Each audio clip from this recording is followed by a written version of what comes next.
নিজের বাবা সম্পর্কে তা আমাদের একটা আলাদা ইমোশন কাজ করে। কিন্তু তাজউদ্দিন আহমেদ এমন একজন মানুষ ছিলেন, তিনি তার রাজনৈতিক জীবন এবং তার কর্মজীবন যে নিষ্ঠা এবং সততার সাথে পালন করেছেন তার দায়িত্বগুলো, ঠিক একই মূল্যবোধ কিন্তু পরিবারের সাথেও তিনি প্রেরণ করেছেন, যেটা আমার ভাগনা তাজ এখানে উল্লেখ করেছেন। আমিও আমি যে 6 বছর আমার বাবাকে পেয়েছি, আমি সেই উদাহরণগুলো কিছুটা হলেও আমি পেয়েছি ওনার কাছ থেকে। যেটা আমি সবসময় বলি, আমার দুটো জিনিস, মানে একটা ঘটনা খুবই আমার মনে দাগ কেটেছিল। এটা 1975 সালের একটি ঘটনা। আমার বাবা তখন সরকার থেকে পদত্যাগ করে এসেছেন। আমাদের দুপুরে খাওয়ার টেবিলের একটা ঘটনা, আম্মা মাছ রেঁধেছিলেন।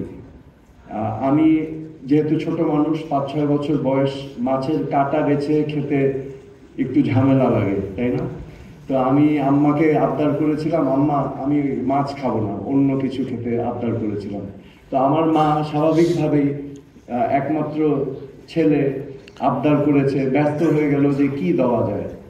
কিন্তু আমি হঠাৎ দেখলাম আমার বাবা টেবিল থেকে, চেয়ার থেকে উঠে আমাকে আস্তে করে ডাক দিলেন, সোহেল একটু আমার সাথে আসো।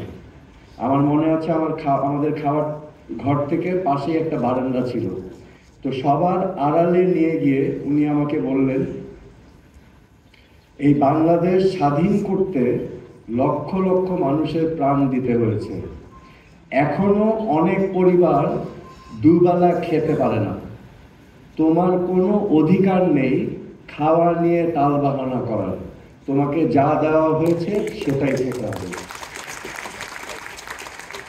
তো সেই ক্ষুদ্র সোহেল তখন কিন্তু মনে মনে বাবার প্রতি রাগান্বিত হয়েছিল যে আম্মা তো আমাকে দিচ্ছিল, বাবা এই সব বাধা সৃষ্টি করলো। কিন্তু আমি পর্যাপ্ত বয়স পর্যন্ত আমার অপেক্ষা করতে হয়েছে এই উপলব্ধি। এই মেসেজটা উনি কিন্তু ওই 5 বছরের ছেলেকে দেননি, তিনি দিয়েছিলেন ভবিষ্যৎ সোহেলকে, যে দেশের মানুষকে ভালোবাসতে হবে এবং আমরা যেটা বলবো সেটা নিজের চর্চা করতে হবে।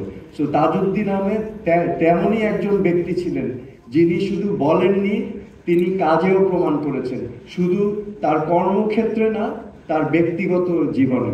তো এটি আমি মনে করি একটি মূল্যবান দৃষ্টান্ত এই ব্যক্তির, মানে ওনাকে দেখার এবং ওনাকে বোঝার। আজকে আমাদের মহান মুক্তিযুদ্ধ, আমাদের সবুজ লাল পতাকা, আমাদের জাতীয় সঙ্গীত, আমাদের একটি পরিচিতি বাংলাদেশী হিসাবে আমরা বিশ্বের বুকে চেষ্টা করছি মাথা উঁচু করে দাঁড়াবার জন্য।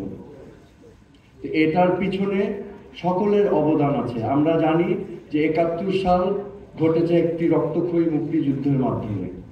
আমরা যদি পৃথিবীর ইতিহাস দেখি, খুব সহজেই আমরা বুঝতে পারবো যে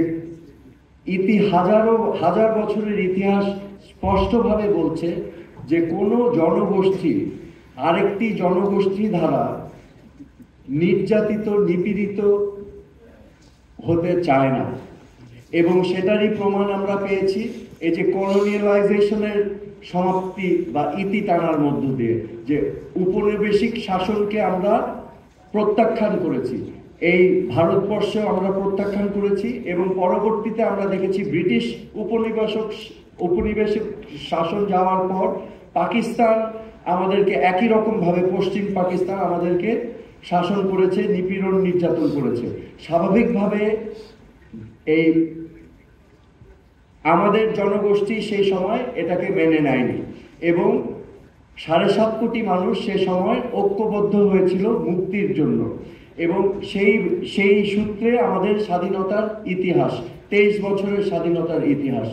এবং এই যে জনগোষ্ঠীর আকাঙ্ক্ষা একটি মুক্ত জাতি হিসাবে বিশ্বের বুকে নিজেকে প্রতিফলিত করার, সেই আকাঙ্ক্ষার সিম্বল ছিলেন বঙ্গবন্ধু।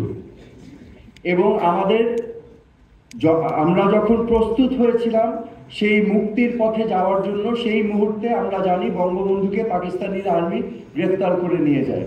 তখন একটি বিশাল শূন্যতা তৈরি হয় নেতৃত্বে। সেই শূন্যতাটাই পূরণ করেছিলেন বাংলাদেশের প্রথম প্রধানমন্ত্রীর দায়িত্বপ্রাপ্ত, আজকে যার জন্মশতবার্ষিকী আমরা পালন করছি, তাজউদ্দিন আহমেদ। এবং তিনি অতি বিচক্ষণতার সাথে, দক্ষতার সাথে এই 9 মাসের মুক্তিযুদ্ধ পরিচালনা করেছিলেন। তো আজকে আমাদের সবার ঐক্যবদ্ধ হতে হবে। there is no time for division।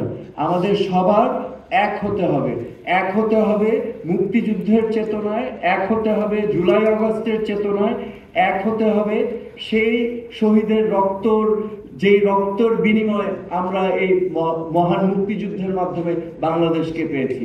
তো আজকে আমি আমার বাবার জন্মশতবার্ষিকীতে এই আহ্বানই করব যে চলুন আমরা সবাই এক হয়ে এই বাংলাদেশকে সেই বাংলাদেশে রূপান্তরিত করি, যেই সুন্দর বাংলাদেশে কোনো বৈষম্য থাকবে না, যেই সুন্দর বাংলাদেশে ধর্ম বর্ণ নির্বিশেষে আমরা সকলেই সমান অধিকার নিয়ে বসবাস করব।